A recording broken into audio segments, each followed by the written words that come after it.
구약성경 말라기 3장 이제 13절부터 15절 말씀까지 함께 말라기 3장 13절부터 15절까지 함께 합독합니다. 여호와가 이르노라 너희가 완악한 말로 나를 대적하고도 이르기를 우리가 무슨 말로 주를 대적하였나이까 하는도다. 이는 너희가 말하기를 하나님을 섬기는 것이 옳으니 만군의 여호와 앞에서 그 명령을 지키며 슬프게 하는 것이 무엇이 유익하리요. 지금 이는 교만한 자가 복되라. 악을 행하는 자가 번성하며 하나님을 시험하는 자가 화를 면한다 하노라 함이라. 아멘. 어찌 보면 지금 이 말씀이 지금 이 시대에 이루어지고 있는, 나타나고 있는 하나의 현상이죠. 예수를 믿는다고 하는 우리들보다는 예수를 알지 못하고 오히려 예수를 믿는 사람을 핍박하고 조롱하고 하는 사람들이 잘 되어져 가고 있는 모습들. 여전히 하나님을 섬기지만 우리는 어렵고 그 어려움이라는 고통에서 벗어나지 못하고, 믿지 않는 사람들은 우리보다 훨씬 분명 뭐가 잘 된 것처럼 보여지고. 근데 이제 이 부분에서 우리가 심각하게 고민해야 될 부분이 있습니다. 하나님이 생각하시는 것과 우리가 생각하는 것. 그러니까 하나님이 생각하는 대적. 그러니까 중요한 게 이건 것 같아요. 하나님께서 생각하시는 대적, 그리고 우리가 생각하는 대적. 이건 분명한 차이가 있는 것 같아요. 다시 말하면 우리가 생각하는 대적, 우리가 보통 우리를 대적한다, 우리가 하나님을 대적한다, 그런 부분과 하나님이 피조물을 보고 나를 대적한다 라는 기준의 차이가 훨씬 완전히 너무 다른 것 같아요. 그러니까 이 부분이 이해가 안 되면 우리는 똑같습니다. 내가 언제 하나님을 대적했습니까? 라고 우리 말합니다. 왜요? 우리는 하나님을 대적한 적이 없기 때문에, 대적해 본 적이 없기 때문에, 하나님 앞에 우리가 삿대질을 해본 적도 없고 하나님 어떤 행동을 취해본 적도 없기 때문에. 근데 하나님이 생각하시는 대적은 감사하지 않은 것을 대적이라고 합니다. 그러니까 이렇게 따지면 우리는 대적을 너무 많이 하고 매일매일 대적하고 있습니다. 왜요? 환경, 사건, 문제, 고통들. 그러니까 이게 가장 중요합니다. 하나님의 이 부분을 볼 때 우리가 보통 하나님의 섭리, 또 뜻을 보면 굉장히 중요한 메시지가 나옵니다. 하나님의 섭리, 하나님의 뜻, 우리에게 주어진 모든 환경들은 하나님의 뜻 가운데서, 하나님의 섭리 가운데서 주어진 겁니다. 그러니까 우리가 자꾸 말하나요? 이스라엘 백성들이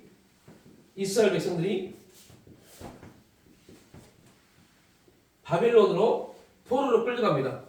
이게 여러분 인간적인 생각이 볼 때, 인간적인 생각으로 볼 때 이게 하나님의 뜻입니까? 아닙니까? 라고 물어보면 이건 하나님의 뜻입니다.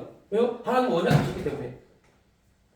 하나님 말씀대로 그들은 바벨론으로 끌려갔습니다. 분명히 여기는 이유가 있죠. 이들의 타락이 있습니다.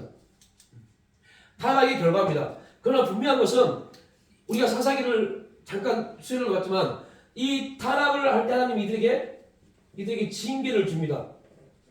징계를. 그리고 그 징계를 통해서 이들은 회개하고 회개를 통해서 회복의 다리에 나갑니다. 그러면 이게 원리라면 분명히 하나님이 바벨론 포로로 가기 전에 하나님이 이스라엘 백성들에게 타락에 대한 말씀을 해오셨습니다. 그죠? 뭐 하기 위해서요? 회개케 하기 위해서 타락에 대한 고통을 주고 아픔을 주고 환경을 주고 어려움을 줬을 겁니다. 근데 그들은 그 고통, 아픔, 어려움들을 회개의 자리로 자기들을 인도하지 못했습니다. 다시 말하면 여러분, 자 사사기는 우리가 나눴던 것처럼 사사기에는 이게 반복적으로 죄, 회개, 회복, 여기는 징계가 있죠. 이게 반복적으로 계속 나타납니다. 그런데 사사기가 끝나고 난 다음부터는 이 문제가 나오지 않습니다.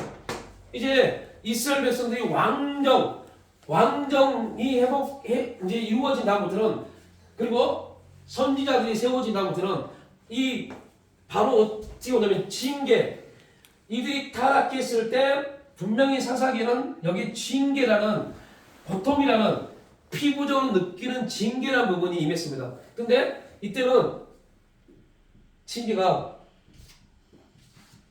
말씀으로 이들에게 임하기 시작합니다.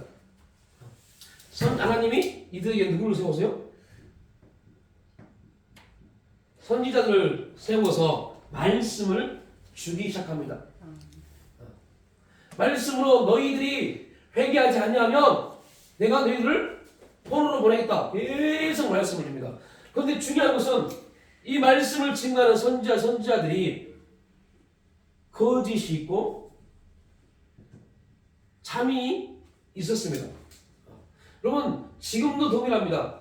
지금도 입만 열면 하나님의 축복 이 말은 되게 좋아합니다. 그러나 잘 보면 이 시대에 너희들이 회개하지 않으면, 너희들이 타락한 너희들이 회개하지 않으면 바벨론으로 포로를 보낼 것이다, 바벨론이 너희를 멸망시킬 것이다 라고 말하는 참 선지자의 말을 듣지 않았습니다.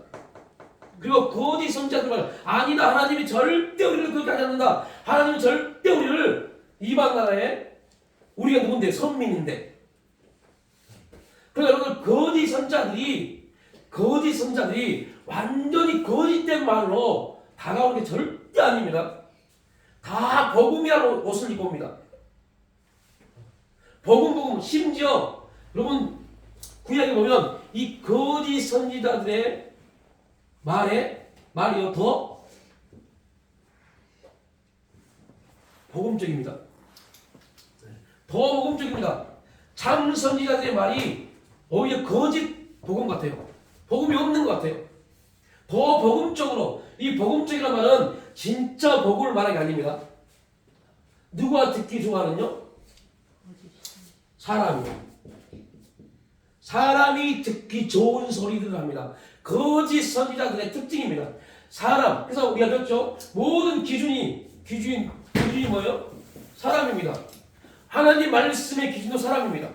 사람이 듣기 좋은 소리를 합니다.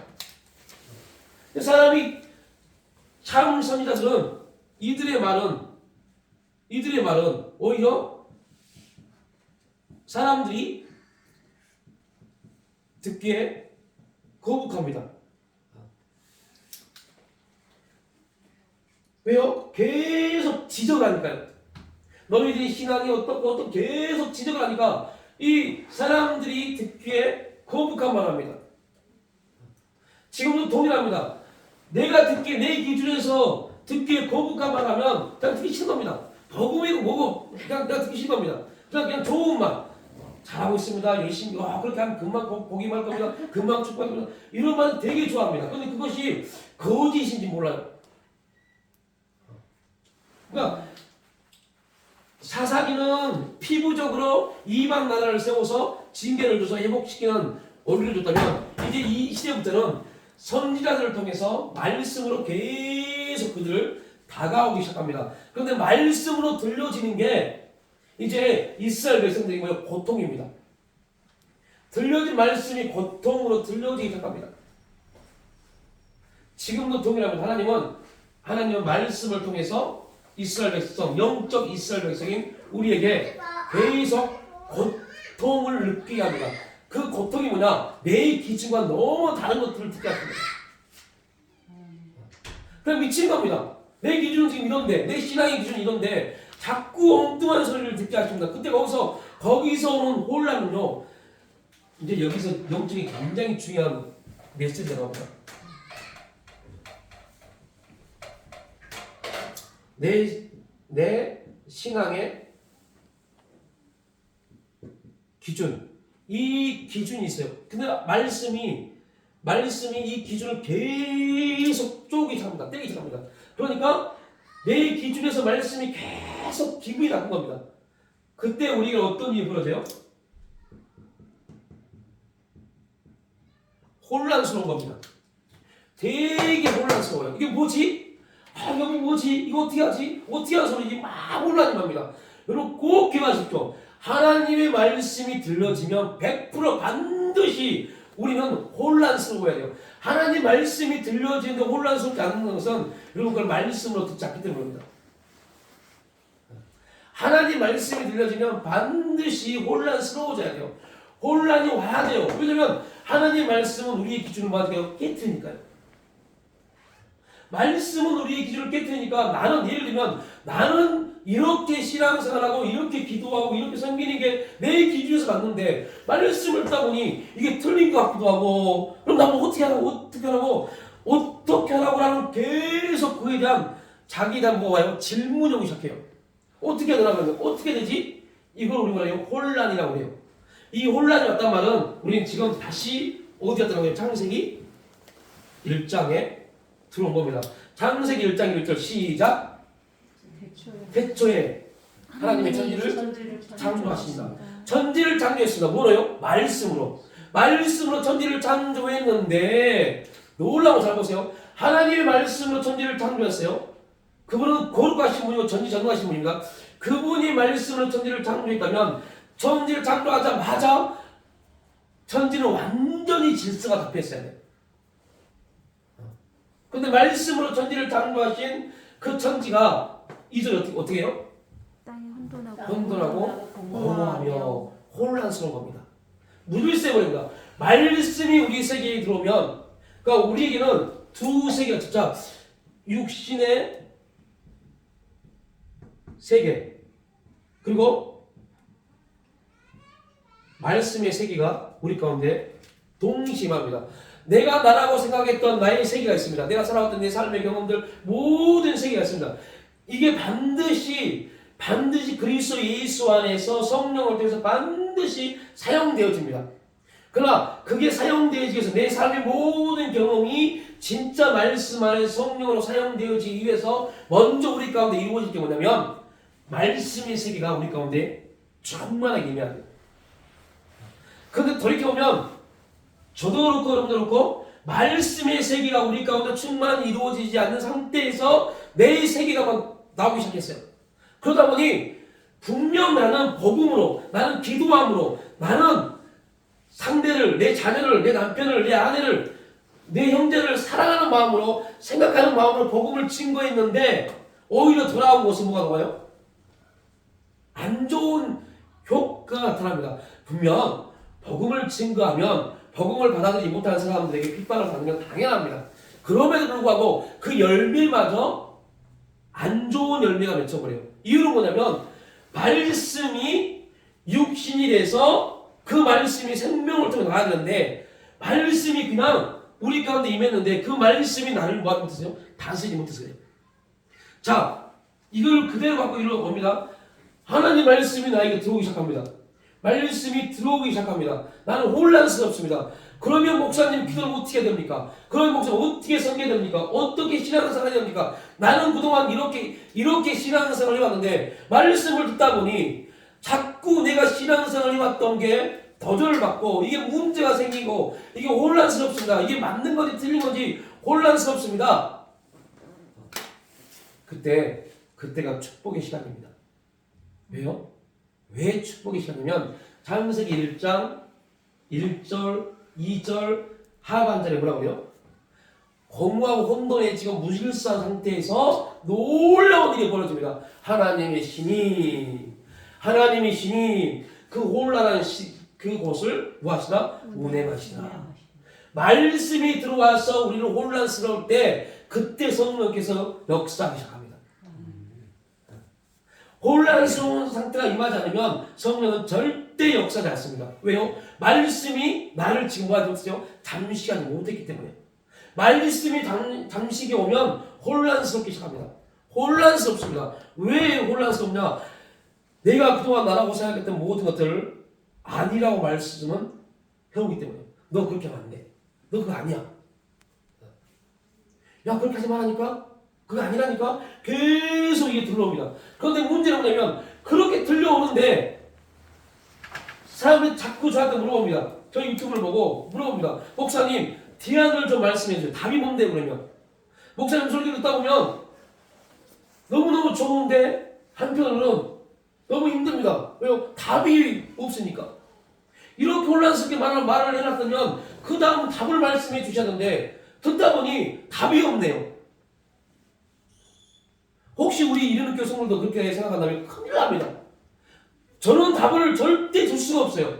왜요? 답은 혼란스러운 상태에서 이만 누굴 드세요? 성령을 통해서 임하니까요. 다시 말합니다. 반드시 혼란스러워야 돼요. 기도에 대한 혼란함이 와야 되고 신앙에 대한 혼란함이 와야 되고 성김에 대한 혼란함이 반드시 와야 돼요. 말씀이 들려왔다면. 그리고 더 기가 막히고 그때 우리는 잠잠히 있어야 돼요. 이걸 해결하려고 노력할 필요 없어요. 잠잠히 있어야 돼요. 어떻게 성령께서 이 혼란함을 통해서 그분의 세계의 질서를 잡아가는지 그 세계의 질서를 잡아가는지 여러분 이거를 더 쉽게 설명해 볼까요? 제자들이 3년 반 동안 예수님을 절절절절 따라다녔어요. 얼마나 많은 이적과 기적을 봤습니까? 표적을 봤습니까? 그런데 다 배웠어요. 다 알았어요. 그리고 처음에 예수님이 저 갈릴리 바다에서 고기를 잡으려고 그물을 준비하고 있던 베드로에게 찾아서 베드로야 나를 따르라 했을 때 베드로가 먼저 모른 상태에서 그물을 버리고 예수님을 쫓았습니다. 그런 엄청난 선택을 했습니다. 그분이 누군지도 모르고 정확하게 알지도 모르면서요. 쫓았습니다. 3년이 다 지나서 예수님이 죽게 됐습니다. 베드로가 그렇게 자기 모든 걸 버리고 쫓았던 베드로가 예수님이 죽게 생기니까 떠나버립니다. 3년 반 동안 엄청난 세계를 경험했음에도 불구하고 떠나버립니다. 여기까지 딱 우리의 신앙입니다. 베드로가 얼마나 혼란스럽겠어요. 내 모든 것을 버리고 저분을 쫓을 때는 분명한 목적이 있었습니다. 베드로의 목적입니다. 하나님이 베드로에게 심어준 목적이 아니라 베드로의 목적입니다. 내 모든 산을 위해 터전을 버리고 내가 예수님을 쫓았다. 그러면 내가 이분을 쫓을 때는 분명히 뭔가가 베드로의 마음에 꽂혔을 겁니다. 그런 결단, 자기의 삶을 다 버리고 쫓을 만큼의 결단이 있었던 베드로가 예수님이 죽으려고 말씀을 하시고 진짜 십자가에 죽으니까 가서 떠나버려요. 떠나버립니다. 그 작은 여자에게도 3번 자기를 부인하면서 나는 예수 모른다, 예수 모른다, 절대 모른다 떠나버립니다. 그리고 말합니다. 야, 나는 내 원래의 내 삶의 터전에 가서 고기나 잡을란다. 버리고 왔던 곳으로 다시 돌아갑니다.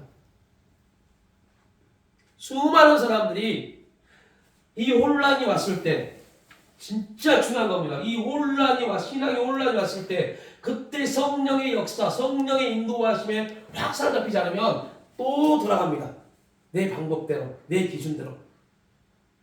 성령의 역사에 사로잡히지 못하면 또 돌아갑니다. 또 하나님은 또 그에게 혼란을 줍니다. 이게 반복적으로 수십 년 반복되는 사람도 있어요. 왜요? 성령이 한번 딱 사로잡히지 않으면 또 반복해요. 하나님은 어찌하든 간에 하나님의 성령을 통해서 우리를 변화, 훈련, 성장, 성숙시켜서 그리스도의 장성한 분량, 하나님의 형상을 회복시키시고 하나님의 자녀요, 왕요, 제1선행요, 성령의 신부로서 이 땅에 우리를 살아가도록 만드는 목적이 있기 때문에 그 목적을 이루어야 되는데 내가 그 혼란 가운데 성령의 지도와 인도를 받지 못하고 다시 내 기준으로 넘어가면 하나님은 또 다시 우리를 혼란하게 만듭니다. 뭘 통해서? 그분의 말씀을 통해서. 그러니까 이게 계속 반복입니다. 그래서 어느 때는 어떤 분이 간증을 듣고 도전을 받기도 하고 어느 때는 내가 책을 보면서 도전을 받기도 하고 어느 때는 기도하면서 도전을 받기도 합니다. 도전을 받았단 말이 무슨 말이에요? 혼란이 온 겁니다. 아, 이제 이렇게 해야지. 그런데 이렇게 해야지 딱 결단했는데 성령의 역사에 들어가지 못해. 누구처럼요? 베드로처럼요. 그런데 이제 예수님이 말합니다. 걱정하지 마. 얘들아, 걱정하지 마. 너희들 문제 아니야. 너희들 문제 아니야. 라고 말합니다. 여러분, 다시 말합니다. 우리가 이런 혼란기에 있었을 때 성령께 확 붙잡힌 바 되지 못하는 거, 여러분, 걱정하지 마십시오. 이것 때문에 두려워할 필요 없습니다. 하나님은 분명 말씀하셨습니다. 야, 성령이 또 너희에게 뭐 할 것이다? 임할 것이다. 성령이 임할 텐데 그 성령이 임하면 그 혼란 싹 사라져. 걱정하지 마. 성령은 한 번만 단회적 사건이 절대 아닙니다. 성령은 계속적으로 우리에게 부어진 바 됩니다. 계속 우리가 성령 하나님을 받고자 하는 성령 하나님 앞에 나가고자 하는 마음만 있으면 계속 성령님은 부음받아집니다. 우리에게 찾아오십니다. 그래서 어찌하기나 성령 하나님께서 우리를 계속 하나님의 형상, 다시 말하면 하나님께서 생각하시는 대적, 감사를 잃어버린 상태인 우리에게 감사가 회복하게 만듭니다. 감사를 회복시킵니다. 이 엄청난 사건들, 그러니까 이 내용들이 이스라엘 백성들이 바벨론으로 포로로 갈 수밖에 없었던 이유는 이 말씀을 붙이면 그들이 뭘 잃어버렸어요? 감사를 잃어버렸어요. 감사를 잃어버린 겁니다. 삶 가운데, 우리의 삶 가운데 감사를 잃어버린 겁니다. 여러분, 이게 왜 무섭냐면 우리가 감사를 잃었다는 것은 다른 말로 하면 다시 어디래요? 베드로가 이거 나 고기 잡은 데로 갈란다. 가버린 겁니다. 다시 세상의 풍조에 흘러 떠나려 가버린 겁니다.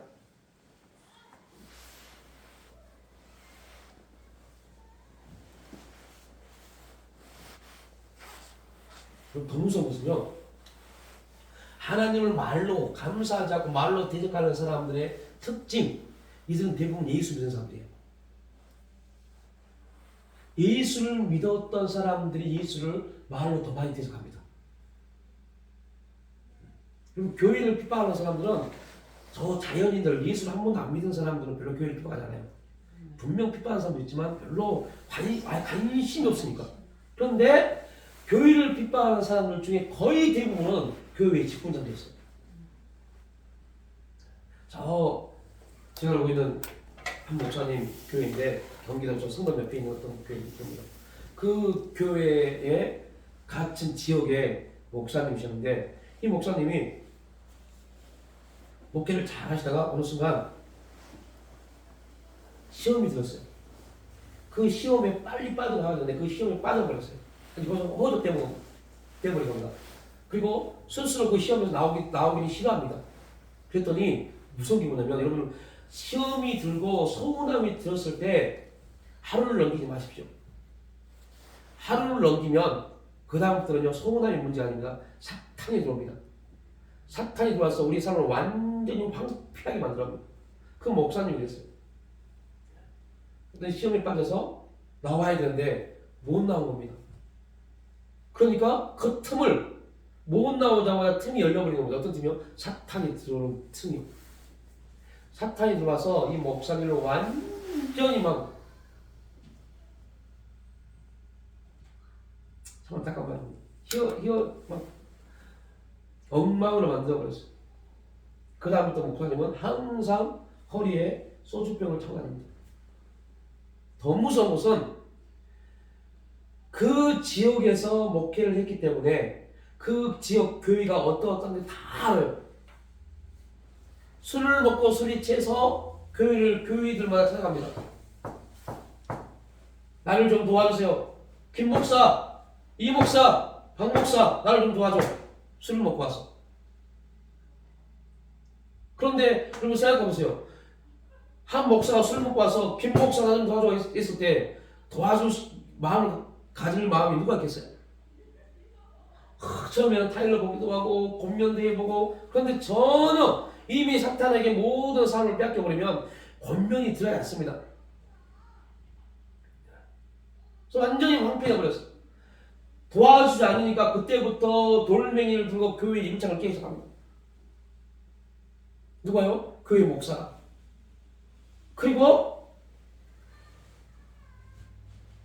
더 무서운 것은 예배 때마다 한 교회에 들어가면서 막 통성으로 기도하는 소리를 녹음해서 경찰서에 신고하기 시작합니다. 시끄럽다고, 못 살겠다고 신고하기 시작합니다. 예배 시간에 예배 드리고 기도하고 있는데 경찰이 옵니다. 민원이 들어왔기 때문에. 알고 보면 그 사단에게 자기 인생이 뺏겨버린 그 목사님입니다. 그건 진짜 무서운 겁니다. 그런데 기가 막힌 것은요, 우리가 말로 하나님을 대적하고 말로 하나님의 몸된 교회를, 하나님의 성도들을 대적하는 사람은요, 하나님이 절대 그만두지 않습니다. 이게 무서운 겁니다. 이게 무서운 겁니다. 그러니까 이스라엘 백성들이 감사를 잃어버렸을 때 하나님은 그걸 보고 너는 네가 나를 대적할 수밖에 없었던 이유는 감사를 잃어버렸다. 왜 그들이 감사를 잃었을까요? 우리가 왜 신앙 안에서 감사를 잃을까요? 이거 잠깐만 하고 다시 얘기하기 기가 막힌데요. 왜 우리가 감사를 잃어버릴까요? 감사를 잃은 이유가 있어요. 이유. 그 이유는 뜻입니다. 뜻.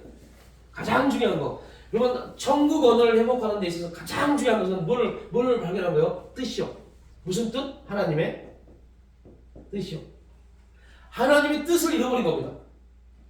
너무 많은 사람들이 하나님의 뜻을 잃어버렸어요.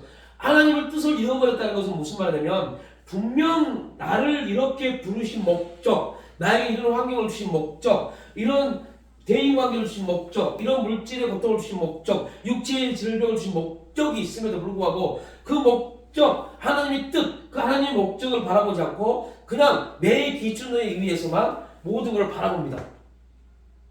내 기준. 내 기준으로 바라보면 기분 나쁜 겁니다. 그러면 누가 잃어버려요? 감사가 잃어버려요. 감사할 수가 없죠. 내 기준은 내 기준에서 절대 그걸 받아들일 수 없으니까. 그러니까 베드로가 감사를 잃어버렸고 베드로가 다시 갈릴리 바다로 갈 수밖에 없었던 이유는 그가 감사를 잃어버렸어요. 왜요? 하나님의 뜻을 몰랐기 때문에. 하나님의 뜻을. 저는 그리스도시요 살아계신 하나님의 아들입니다라는 엄청난 고백을 했습니다. 예수님이 말합니다. 야, 이거는 네가 말하냐? 말합니다. 그러니까 다시 말하면 이미 하나님은 베드로에게 하나님의 뜻, 하나님의 마음을 이미 심어준 겁니다. 그럼에도 불구하고 기준이 자기이기 때문에, 베드로 자기가 기준이었기 때문에 그 하나님의 뜻을 이해하지 못했어요. 예수님이 십자가에 돌아가실 때 떠나버립니다. 우리도 마찬가지입니다.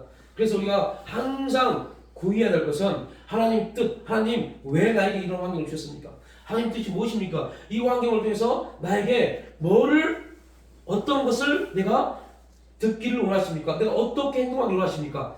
이 문제를 통해서 나는 어떻게 반응하기를 원하십니까? 하나님 뜻은 무엇입니까? 계속 거기서 하나님 뜻을 발견해야 돼요. 그 뜻이 발견되어지면 정말 거기 가서 우리는 잃어버린 감사가 회복되기 시작합니다. 그러니까 오늘 이스라엘 백성들이 바벨론으로 포로로 간 거 고통스러운 겁니다. 아픈 겁니다.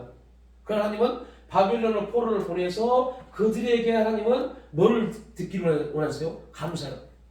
근데 그들은 얼마나 웃긴 거, 그죠? 얼마나 웃긴 겁니까? 아니 도대체 바벨론으로 포로로 보낸 그 이스라엘 백성들이 하나님이 감사를 듣기를 원했다는 게 자체가 이해가 되지 않습니다. 하나님, 차라리 이스라엘 백성들이 타락하고 패역했음에도 불구하고 하나님이 바벨론을 이스라엘을 점령하게 바벨론을 보냈을 때 그들이 하나님의 이름으로 바벨론을 물리치고 다시 그 물리침을 통해서 하나님의 역사 안에 나아가게 하신 것이 하나님의 능력인데, 하나님 철저하게 무너뜨리고 그것도 부족해서 정말로 포로로 끌려가게 하신, 그리고 거기에서 감사를 회복시키다뇨. 이거는 우리의 기준으로 도저히 이해할 수 없습니다. 그런데 이스라엘 백성들이 바벨론의 포로로 가서 하나님이 하신 일들은 거기에서 총리를 세우시고 거기서 신앙을 회복시키는 놀라운 일들을 나타내십니다. 그리고 저는 이제 거기서 하나 더 깨달은 게 있어요. 왜 기가 막히죠? 하나님의 뜻. 왜 예를 들어 다니엘을 총리로 세웁니다. 그리고 바벨론 왕이 말합니다. 야, 이 왕자 외에 다 네 거야. 이 왕자는 다 네 거야. 이 왕좌 이거는 건들지 마. 라고 말합니다. 제가 이걸 보면서 두 가지를 느끼죠. 하나님, 차라리 다니엘을 바벨론 왕으로 만들었으면 얼마나 좋겠어요. 그런데 하나님이 저에게 이런 말씀을 하십니다. 인간은 절대 왕이 될 수 없다.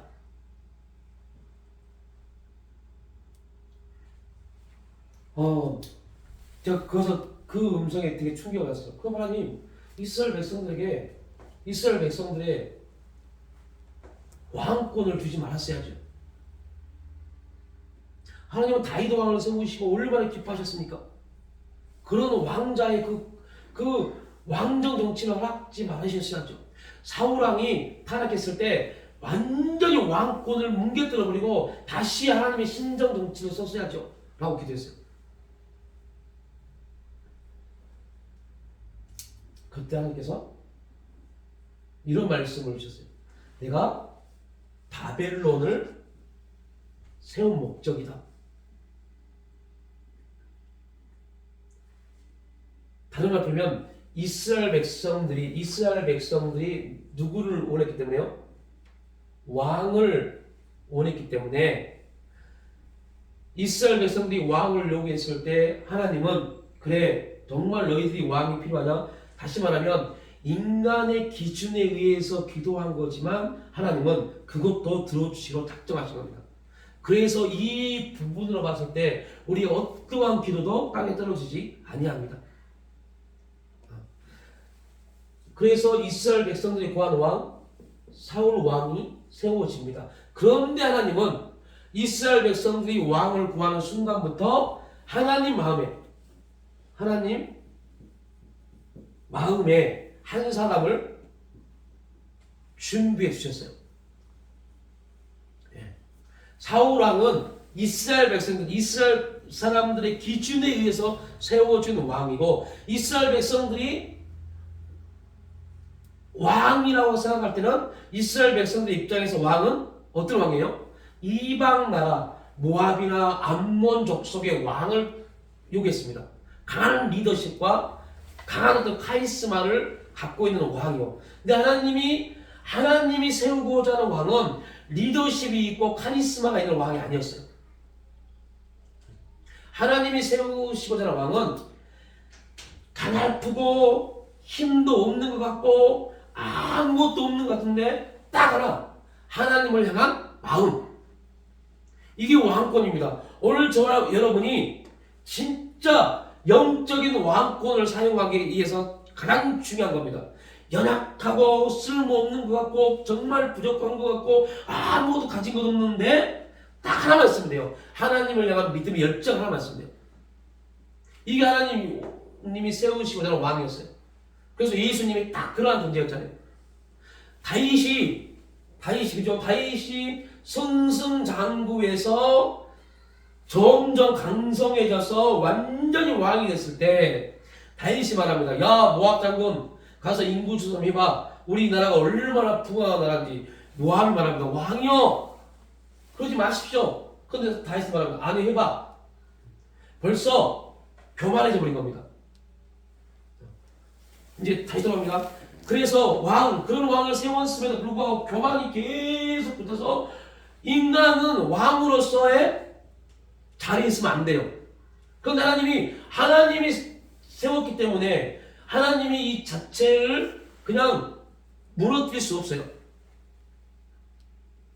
하나님이 이 왕권을 무너뜨릴 수 있는 방법은 이스라엘이 뭐야 돼요? 망해야 돼요. 이스라엘이 망해야 돼요.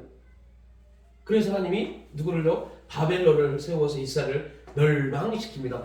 그런데 기가 막힌 것은 바벨론으로 포로로 끌려갔을 때 이들은 엄청나게 고통스러운 삶의 시간, 삶의 자리, 그 자리로 끌려갑니다. 끌려가는 시간 동안 그들은 배웠죠. 코에 앞사람이 일렬로 쭉 서서 코에 다 코골이를 걸어서 줄을 연결합니다. 헬몬산을 넘어가는 만년설, 이스라엘에서 예루살렘에서 더 바벨론으로 넘어가는데 1800km, 어떤 사람은 3600km, 3800km, 그 넘어가는 자리에 헬몬산이 있습니다. 이 만년설, 밤이 되면 영하 40도 떨어집니다. 여기를 걸어갑니다. 이걸 넘어가야 돼요. 맨발로. 이스라엘의 뜨거운 날씨에 혹겹을 입고 있는, 호천을 옷을 입고 있는 그들이 영하 40도가 되는 그곳을 넘어갈 때 어떻겠어요? 다 동상, 얼어버립니다. 사람이 동상 걸려 죽습니다. 딱 죽었을 때 내 앞에 코가 달렁달렁 걸렸습니다. 이러면서 그들은 느낍니다. 아, 우리의 인생은 누구에게 달렸구나? 하나님께 달려있구나. 이게 유대인의 영성입니다. 이때 이들은 이 만년설을 넘어갈 때, 헬몬산을 넘어갈 때 이들은 느낍니다. 우리의 신앙이 하나님께 회복되지 않냐면,